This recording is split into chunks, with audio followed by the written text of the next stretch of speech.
Telugu digital media network లో political కేటగిరీలో number 1 కేవలం 72 గంటల్లో 1,50,00,000 వ్యూస్ పైగా పాపులర్ టీవీ నెట్వర్క్. నమస్తే, welcome to Telugu popular TV.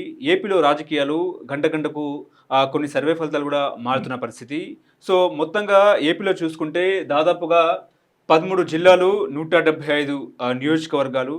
So 3 ప్రధాన పార్టీలు హోరాహోరీగా తలపడుతున్న పరిస్థితి. అటు వైఎస్ఆర్సీపీ, ఇటు టీడీపీ, జనసేన అలయన్స్తో వాళ్ళు జతకట్టారు. ఇంకో విధంగా ఏంటంటే బీజేపీ, ఆ తర్వాత అదర్ పార్టీస్. సో ఒకసారి ముఖ్యంగా జిల్లాల వారిగా చూసుకుంటే ఇటు వైసీపీకి కానీ, అటు టీడీపీ, జనసేనకి, అలాగే బీజేపీకి రేపు వచ్చే అసెంబ్లీ ఎన్నికల్లో ఎటువంటి రిజల్ట్స్ వచ్చే అవకాశం ఉంది అని మనం తెలుసుకునే ప్రయత్నం చేద్దాం. ప్రస్తుతం మన స్టూడియోలో ఉన్నారు పొలిటికల్ అనలిస్ట్, హైకోర్టు ప్రముఖ అడ్వకేట్ హరిబాబు గారు ఉన్నారు. వారితో మాట్లాడి తెలుసుకునే ప్రయత్నం చేద్దాం. సార్ నమస్కారం. సార్ నమస్కారం. సార్ ముఖ్యంగా చూసుకుంటే ఏపీలో అసెంబ్లీ ఎన్నికలు ఇంకో నెల రోజుల్లో అసెంబ్లీ ఎన్నికలు వచ్చే అవకాశం ఉంది కాబట్టి ప్రధానంగా ఈ జిల్లాలు చూసుకుంటే దాదాపుగా 13 జిల్లాల్లో ఎటువంటి సర్వే ఫలితాలు ఏ రకంగా ఉన్నాయి? అటు టీడీపీకి, జనసేన, ఇటు వైఎస్ఆర్సీపీ, అటు బీజేపీకి ఏ రకంగా ఫలితాలు వచ్చే అవకాశం ఉంది?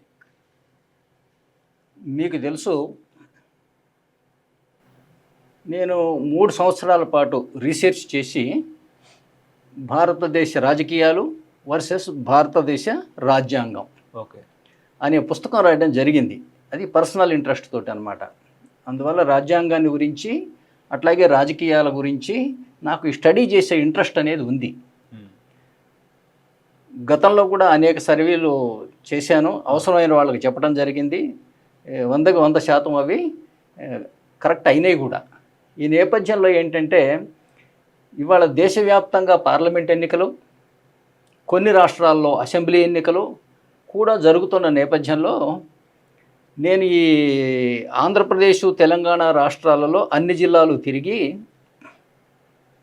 అనేక రకాల వర్గాలతోటి, వ్యాపారస్తులు, వ్యవసాయదారులు, ఉద్యోగస్తులు, యువత, మహిళలు, ఇట్లా అనేక మందితో మాట్లాడి నేను కంక్లూజన్స్ చేశాను. ఓకే. మీకు అక్కడ సాధారణంగా చూస్తే ఏంటంటే ఒక్క వైఎస్ఆర్సీపీలో తప్ప మిగతా అన్ని పార్టీలలో ఏంటంటే రాజకీయ అనిశ్చితి నెలకొని ఉన్నది. ఓకే. వైఎస్ఆర్సీపీ వాళ్ళకు ఎక్కడెక్కడ పోటీ చేస్తామనేది తెలుసు. 100కి 100% వాళ్ళు అన్ని సీట్లలోనూ పోటీ చేస్తారు. కానీ వాళ్ళ తెలుగుదేశం పార్టీ ఎక్కడెక్కడ పోటీ చేస్తుంది, వైఎస్ఆర్సీపీ ఎక్కడెక్కడ పోటీ చేస్తుంది, బీజేపీ ఎక్కడెక్కడ పోటీ చేస్తుంది అనే విషయాలలో ఇంకా స్పష్టత లేదు. అట్లాగే ఏంటంటే బీజేపీ, జనసేన, టీడీపీ పొత్తు ఉంటుందా లేదా అనేది కూడా ఇప్పటి వరకు అనిశ్చితమే. కొద్ది రోజుల్లో ఎన్నికలు ఉన్నాయి, ఇప్పటి వరకు అనిశ్చితంగానే ఉంది. ఈ నేపథ్యంలో ఏంటంటే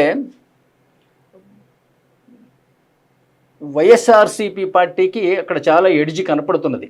వాళ్ళు ఆల్రెడీ ఎన్నికల పనిలో దూసుకుపోతున్నారు. కానీ మిగతా పార్టీలు ఏ నియోజకవర్గంలో ఎవరు పనిచేయాలి అనేది ఇంకా స్పష్టత లేదు. వైఎస్ఆర్సీపీలో క్యాండిడేట్లు అందరూ నిర్ణయించకపోయినా వైఎస్ఆర్సీపీ అని, జగన్ అని అంతవరకు అయితే మాత్రం ప్రజల్లో అవగాహన ఉంది. ఇది ఎన్నికల ఫలితాలను తీవ్రంగా ప్రభావితం చేస్తుందనేది నా అభిప్రాయం. కారణం ఏంటంటే ఎన్నికలంటే సామాన్యమైన విషయం కాదు. ఒక్కొక్క నియోజకవర్గానికి కనీసం 3 మండలాలు ఉంటాయి. 3 మండలాల్లో 350లో 150 గ్రామాలు ఉంటాయి. 150 గ్రామాల్లో అందులో పంచాయతీలు 60-70 ఉన్న గ్రామాలు మాత్రం 150 ఉంటాయి. ఇన్ని గ్రామాలలో మీరు కమిటీ వేయటం, ఒక్కో గ్రామంలో కనీసం 10-20 మంది కమిటీ ఉండాల్సి వస్తుంది. ఇంత వర్క్ చేసుకోవటం అనేది మీరు సడన్గా ఈ నియోజకవర్గంలో నువ్వు పోటీ చెయ్యి అంటే అభ్యర్థికి అది సాధ్యం కాదు. అదే వెల్ ఎస్టాబ్లిష్డ్ పార్టీ ఉంటే వచ్చిన మనిషి కూడా అంత వ్యక్తిగతమైన ప్రతిష్ట ఉన్న మనిషి అయితే కొంత తేలికవుతుంది. ఫర్ ఎగ్జాంపుల్ మీకు ఖమ్మంలో రేణుకా చౌదరి గారు బయట నుంచి వచ్చి ఫస్ట్ టైమే గెలిచింది కదా. అట్లాగే రంగయ్య నాయుడు గారు, ఆయన రాజకీయ నాయకుడే కాదు, పోలీస్ బాస్, ఆయన రిజైన్ చేసి పోటీ చేస్తే ఆయన కూడా గెలిచారు. అప్పుడు ఏంటి, కాంగ్రెస్ పార్టీ తరఫున అది వెంగళరావు గారు లాంటి మహామహులు లాంటి వాళ్ళు బ్రహ్మాండమైనటువంటి ఒక పార్టీ ఆర్గనైజేషన్ తయారు చేసిన చోట, అట్లా లేని చోట ఇవాళ జనసేన ఉంది అంటే అట్లా ప్రతి నియోజకవర్గంలోనూ అంత పట్టు లేదు వాళ్ళకి. ఇప్పుడు బీజేపీకి కూడా అంతే. ఓకే. ఇంకా కొంతమంది కామెంట్ చేస్తున్నారు కదంటే బీజేపీకి 1% ఓట్లు ఉన్నాయి అనేది, కానీ అది మాత్రం నేను అంగీకరించను. మొన్న రామాలయ నిర్మాణ విధానం కానీ, ఆర్టికల్ 370 రద్దు కానీ, ఇవి చూస్తే మోడీ పట్ల ప్రజాభిమానం పెరుగుతున్నదన్నమాట మాత్రం వాస్తవం. రాజకీయాలతో సంబంధం లేకుండా అతనిని వ్యక్తిగతంగా భారతీయులందరూ ఇష్టపడే పరిస్థితి అయితే కొంత కనపడుతున్నది. పోనీ 1% బదులు దట్ మే కమ్ టు 10-15% కూడా రావచ్చు, వస్తుంది. అంత మాత్రాన సీట్లు గెలిచేంత పరిస్థితి వస్తుందంటే రాదు. ఇప్పుడు నిన్నటి వరకు జగను ఢిల్లీ వెళితే మోడీ గారికి పాదాభివందనం చేస్తున్నాడు, కావలసిన సహాయ సహకారాలు పొందుతున్నాడు, అంతా మోడీ ముందు ఒక చిన్నపిల్లవాడిలాగా ప్రవర్తిస్తున్నాడు.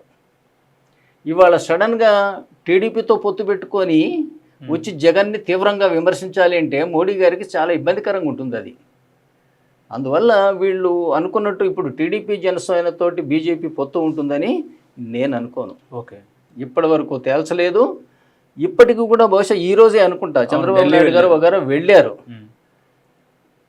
మరి వెళ్ళి మరీ దేవరించవలసిన అవసరం ఏమిటి అంటే ఏంటంటే వీళ్ళల్లో కూడా బీజేపీ సపోర్టు లేకపోతే ఏదో ప్రమాదం అన్న భయం అయితే ఉంది. ఓకే. అది ఎన్నికల ఫలితాలను ప్రభావితం చేస్తుందనా, లేదా ఎటుపోయి ఎటు వచ్చినా సరే రేపు సెంట్రల్ గవర్నమెంట్ సపోర్టు లేకపోతే ఇక్కడ చట్టం లీగల్గా ఏమన్నా ఇబ్బంది అవుతుందా అనే మనకు తెలియదు. కానీ బీజేపీ వెంట పడుతున్నారంటే బీజేపీ ఓట్లు కూడా 1% కాదు, అవి పెరిగినాయి అని వీళ్ళు అర్థం చేసుకొని బీజేపీ వెంట పడుతున్నారని మనం అర్థం చేసుకోవాలి. ఓకే. అట్లాగే మరొక సమస్య చూస్తే పవన్ కళ్యాణ్ ఒకప్పుడు నేను ముఖ్యమంత్రి అవుతానని ఆశించిన మనిషి, అనేకసార్లు ప్రకటించాడు కూడా. చంద్రబాబు నాయుడు గారేమో ఒక చరిత్ర కలిగిన పార్టీకి, పెద్ద పార్టీకి ఆయన అధినేతను అయి ఉండి ఆయన ముఖ్యమంత్రి కావాలని అనుకుంటాడు. ఈ నేపథ్యంలో వీళ్ళిద్దరి మధ్య పార్ట్నర్షిప్ అనేది అంత పర్ఫెక్ట్గా పనిచేస్తుందా అనే డౌట్స్ కూడా కొన్ని నాకు ఉన్నాయి. నాకు ఉండటం కాదు, నేను ఆ ప్రజల్లో తిరిగితే ప్రజలు మాట్లాడిన దానిని బట్టి నాకు నా అభిప్రాయం నేను ఏర్పాటు చేసుకున్నాను. ఇప్పుడు మీరు ఒక్కొక్క నియోజకవర్గం వారీగా అందాజగా ఎవరెన్ని సీట్లు గెలుస్తారనేది ఒక అందాజగా మాత్రమే చెప్తాను. దానికి కారణాలు కూడా చెప్తాను మీకు. నేను చూసినట్టయితే వైజాగ్ చుట్టుపక్కల ఉన్నటువంటి జిల్లాల్లో జగన్ గారి ప్రభావం చాలా ఎక్కువ ఉంది. ఓకే. ఎందుకు అంటే అది వాళ్ళ కళ. ఒకవేళ అక్కడ రాజధాని వస్తే అద్భుతమైనటువంటి అభివృద్ధి జరుగుతుంది.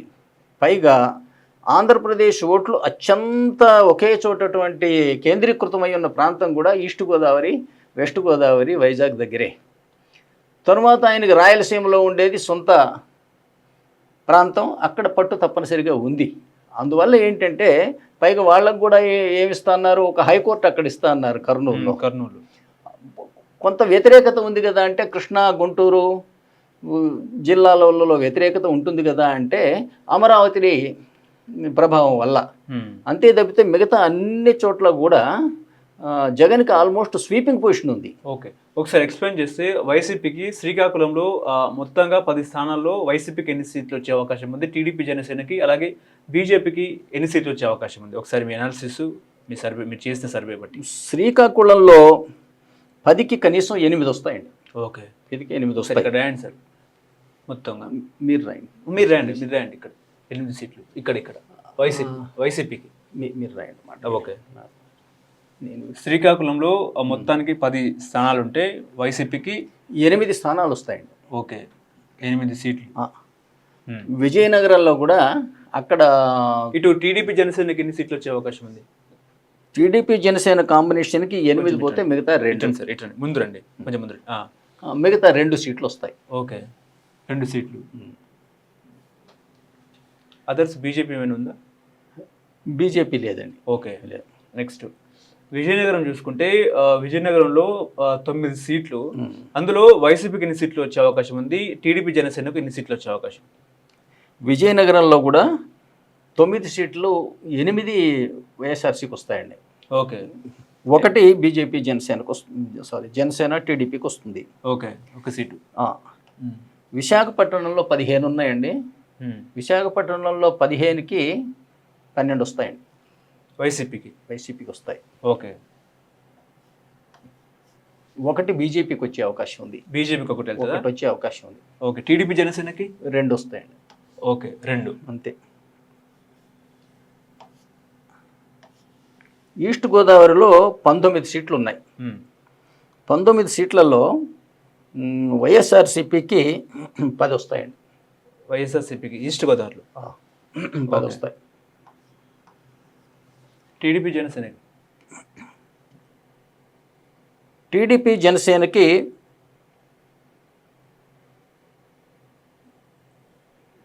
10 అనుకున్నాం కదా. వైసీపీకి 10 సీట్లు వచ్చే అవకాశం, మొత్తానికి 19కి 10 వస్తాయండి.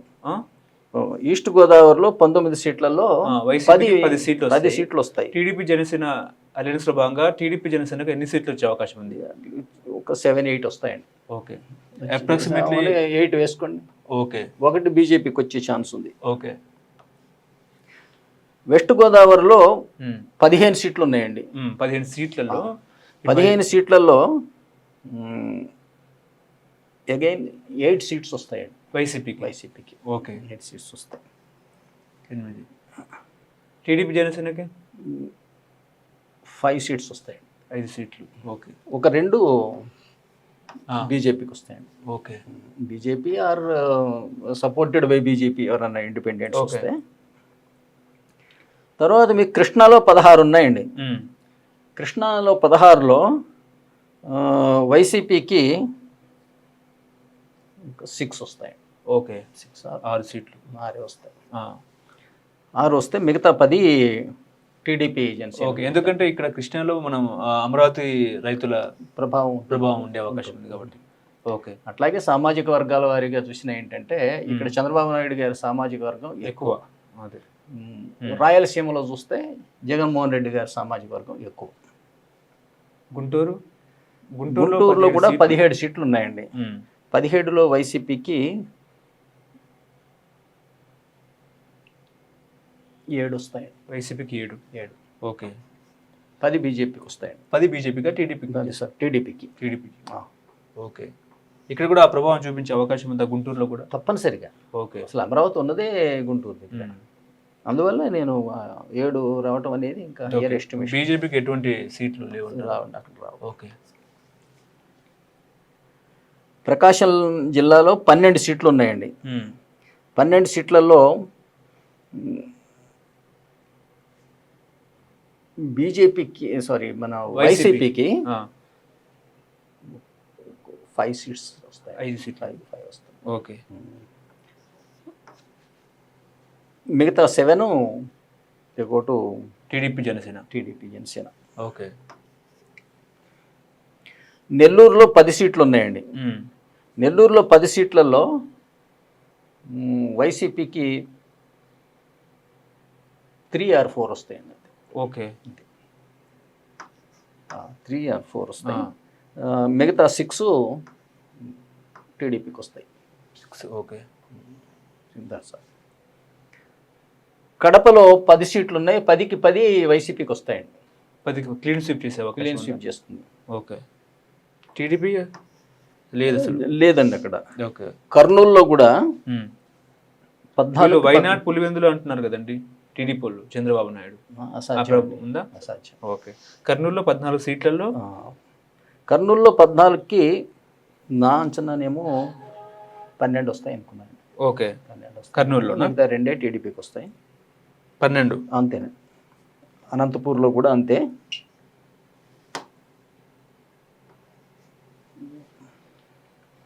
చిత్తూరులో 10 and 4. మా అనంతపూర్లో 14కి 14కి కదండి ఒక 10 సీట్స్ వస్తాయి. ఓకే. టీడీపీ మిగతా 4. ఇంకా చిత్తూరు ఒకటి ఉంది మీకు. చిత్తూరులో 14 ఉన్నాయండి. 14 సీట్లలో ఏంటంటే వైసీపీకి 10 వస్తాయండి. 10 వైసీపీకి 10.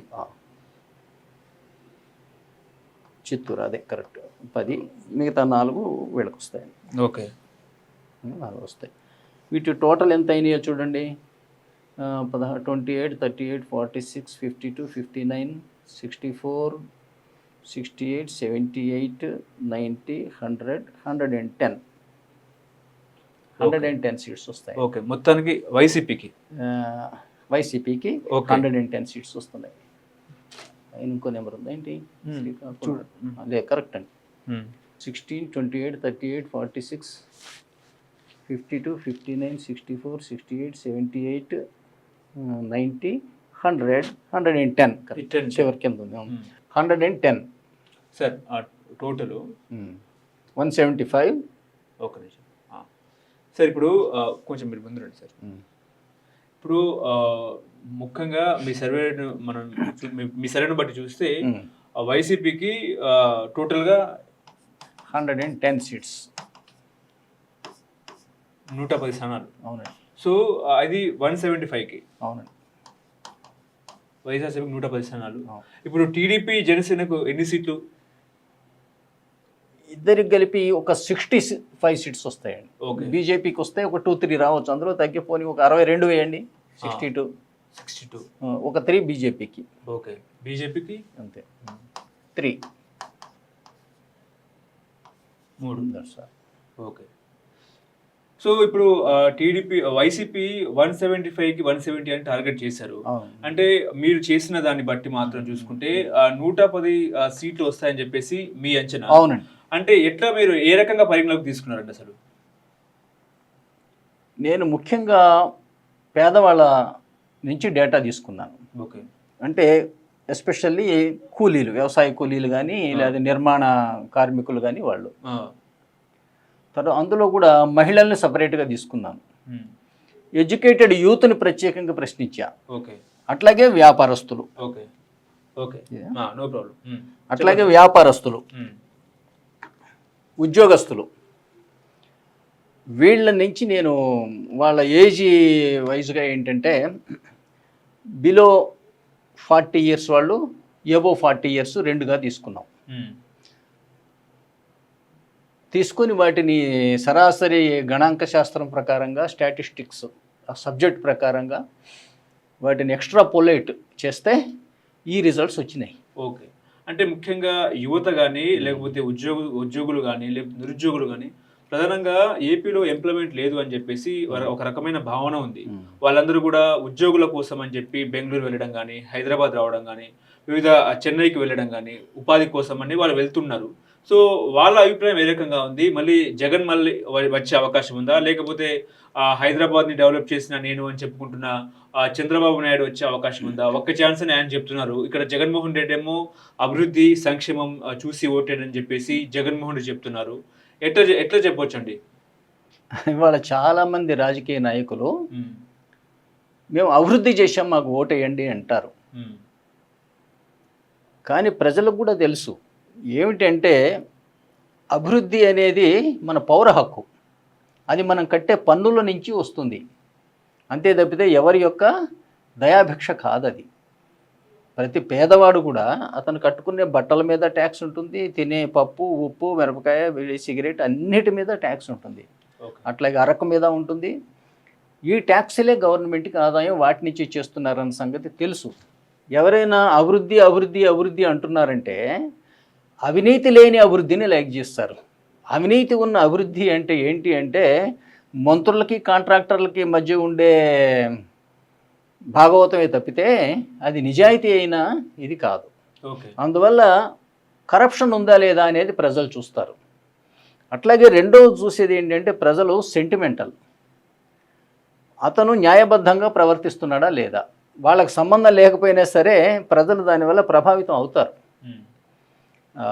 అందువల్ల ఆ ఎమోషనల్ ఓటింగ్స్ అక్కడే వస్తాయి. ఎప్పుడైనా ఎమోషనల్స్గా అవి వాళ్ళ ఓటింగ్ని ప్రభావితం చేసేదైతే ముఖ్యంగా ఆంధ్రప్రదేశ్ ప్రాంతం వచ్చేసరికి చెప్పాను కదా, రాయలసీమ మొత్తం ఏంటంటే రెడ్డి కమ్యూనిటీ డామినేషన్ ఉంటుంది. ఓకే. అట్లాగే ఏంటంటే మీకు ఆ ఈస్ట్ గోదావరి జిల్లా పోతేనేమో రాజులోని కమ్యూనిటీ వాళ్ళ డామినేషన్ ఉంటుంది. అట్లాగే వైజాగ్లో కూడా ఒక కృష్ణా గుంటూరు జిల్లా వచ్చేసరికి కమ్మ సామాజిక వర్గం యొక్క ప్రభావం ఎక్కువగానే ఉంటుంది. వెస్ట్ గోదావరి అటు వచ్చేసరికి ఏమో కాపుల ప్రభావం కూడా ఎక్కువే ఉంది. కానీ పవన్ కళ్యాణ్ని కాపు నాయకుడిగా గుర్తించటం లేదు. అతను ఏంటంటే ఒక popular cinema star, power star లాగా గుర్తిస్తున్నారు. ఆ యూత్ వెనుకున్నారు తప్పితే కాపు కులంలో పెద్ద పెద్ద వ్యక్తులు ఇంకా అతని వెనక్కి రాలే. ఓకే. అందువల్ల అతను ఏంటంటే ఫ్యాన్స్ను ఎమోషనల్ ఓటింగు, యూత్ ఓటింగే తప్పితే జనరల్ ఓటింగు ఆయన వెనక లేదు. తర్వాత ఇప్పుడు ఈ పోటీ ఇంతగా తీసుకొచ్చారు కదా అంటే, ఈ పాతకాలపు రాజుల మధ్య కాకతీయులకి ఇక్ష్వాకులకి పోటీ అన్నట్టు కమ్మ సామాజిక వర్గం వర్సెస్ రెడ్డి సామాజిక వర్గం, ఇవి రెండు రాజకీయ కులాలు. కాపులు కూడా రాజకీయ కులంగా మారే ప్రయత్నాలు గతంలో జరిగినాయి. ఇక్కడ ఒక రిటైర్డ్ పోలీస్ డీజీపీ పేరు అనంతరాములు, అట్లాగే దాసనారాయణరావు గారు, వీళ్ళు పార్టీ చిరంజీవి గారు పార్టీలు పెట్టే ప్రయత్నం చేశారు కానీ నిలదొక్కలేకపోయారు. ఇటు రాజకీయ చతురత కానీ లేకపోతే కనీసం ఆ కమ్యూనిటీలో ఉన్న ఏకత్వం కానీ. అట్లాగే మరొకటి ఏంటంటే ఎవరికి వాళ్ళు మేము బీసీ కాబట్టి బీసీలు అంతా ఒకటి అంటారు. ఎంత మాత్రం కాదు. మరి కమ్మారెడ్డి ఓసీలు ఇద్దరు ఒకటేనా ఏంటి? బ్రాహ్మిన్స్ అందరూ ఓసీలే వేలమా? అందువల్ల బీసీల్లో వాళ్ళ కాపులు ఉన్నారు, యాదవులు ఉన్నారు, గౌడ ఉన్నారు, పద్మశాలి ఉన్నారు. వీళ్ళందరూ ఒకే కులమా? పిల్లల్ని ఇచ్చి పుచ్చుకుంటారా? ఏదైనా సంబంధం ఉందా? పైగా వీళ్ళకి బద్ధ వైరుధ్యం కూడా ఉంటుంది. అందువల్ల బీసీని ఒక కులంగా లెక్క వేయటం. ఇప్పుడు అట్లాగే ఎస్టీలు, కోయా లంబాడి ఒకటి కాదు. అందువల్ల బీసీ పాపులేషన్ ఎంత ఉంది అని ఎప్పుడూ లెక్క వేయకూడదు. ఈచ్ కులంనే చూడాలి. ఇది ఆంధ్రప్రదేశ్లో ఇట్లా నెలకొలి ఉన్నటువంటి పరిస్థితులు సామాజిక వర్గ పరంగా. కాదు, ఈయనకున్న అడ్వాంటేజ్ ఏంటి అంటే వైజాగ్లో పెడతానంటేనేమో హయ్యెస్ట్ పాపులేషన్ ఓటింగ్ అక్కడ ఉంది, దాని చుట్టుపక్కల ఉంది. అట్లాగేనేమో కడప ఎట్లా ఈయనకి రాయలసీమ సపోర్ట్ ఉండనే ఉంది. కర్నూలులో ఒక న్యాయపరమైనటువంటి క్యాపిటల్ పెడతా అని అన్నారు. అంటే ఇప్పటికీ రాజధాని లేదు. రాజధాని ఇష్యూ కూడా ఏమైనా ఇంపాక్ట్ కలిగించే అవకాశం ఉందంటారా ఈ ఎన్నికల్లో? మనం నిజాయితీగా మొహమాటం లేకుండా చెప్పవలసి వస్తే ఈ రాజకీయ నాయకులకి ఇది ఒక పెద్ద సంపాదన మార్గం కూడా. సపోజింగ్ ఈయన అమరావతిలో రాజధాని కట్టాలని అనుకున్నారు. ఆ విషయం బయటికి చెప్పేలోగా ఆ చుట్టూ ఏంటంటే కొన్ని వేల ఎకరాలు వీళ్ళ మనుషులు కొనేసుకుంటారు. అట్లా జరిగింది. వీళ్ళు అంతులేని ధనవంతులు అయిపోతే మళ్ళీ వీళ్ళని మనం ఎదుర్కోలేమని న్యాచురల్లీ వైఎస్ఆర్సీపీ నాయకులకు కూడా ఉంది. అందుకోసం ఏం చేశారు, నో ఇక్కడ కాదు మేము తీసి వైజాగ్ పెడతామంటారు. అందువల్ల వైజాగ్ చుట్టుపక్కల ఇన్వెస్ట్మెంట్స్ వాళ్ళే తప్పనిసరిగా ఉంటాయి. ఇప్పుడు రెండోసారి జగన్ గెలిస్తే అమరావతి సంగతి మర్చిపోవటమే. కంపల్సరిగా వైజాగ్ అనేది క్యాపిటల్ సిటీ అవుతుంది. ఓకే. సో మొత్తానికి మనం చూసుకుంటే హరిబాబు గారు చెప్పినట్టు వైసీపీకి 110 స్థానాలు, అదేవిధంగా టీడీపీ జనసేన అలియన్స్తో కలిపి 62 స్థానాలు, బీజేపీకి 3 స్థానాల్లో వచ్చే అవకాశం ఉందని చెప్పేసి ప్రముఖ high court advocate political analyst Haribabu గారు చెప్పడం జరిగింది. సో ప్రధానంగా మనం టోటల్ ఒకసారి వేసుకుంటే 110, 62 ఇటు వైసీపీకి, టీడీపీ, బీజేపీ. సో టోటల్గా చూసుకుంటే 175. సో హరిబాబు గారు మీరు చెప్పినట్టు 110 వైసీపీకి, టీడీపీకి 62, సో బీజేపీకి 3 స్థానాలు. సో ఇది స్టిల్ ఇప్పుడున్న పరిస్థితి. సో ఒకవేళ టీడీపీ, జనసేన, బీజేపీ అలయన్స్ అయితే ఈ యొక్క స్థానాల్లో ఏమైనా మార్పులు చేర్పులు జరిగే అవకాశం ఉందంటారా? అసలు బీజేపీ ఈ రెండు పార్టీలతోటి అలయన్స్ అవ్వడం అనేది అసాధ్యం, ఫస్ట్ థింగ్. ఓకే. రెండోది అయినప్పటికీ కూడా అది ఈ ఓవరాల్ పొలిటికల్ సినారియో మీద పెద్ద ప్రభావం చూపదు. ఎందుకంటే బీజేపీకి ఉన్న పర్సంటేజ్ ఆఫ్ ఓట్స్ బీజేపీ కోసం, మోడీ కోసం మేము వేస్తాం. ఓకే.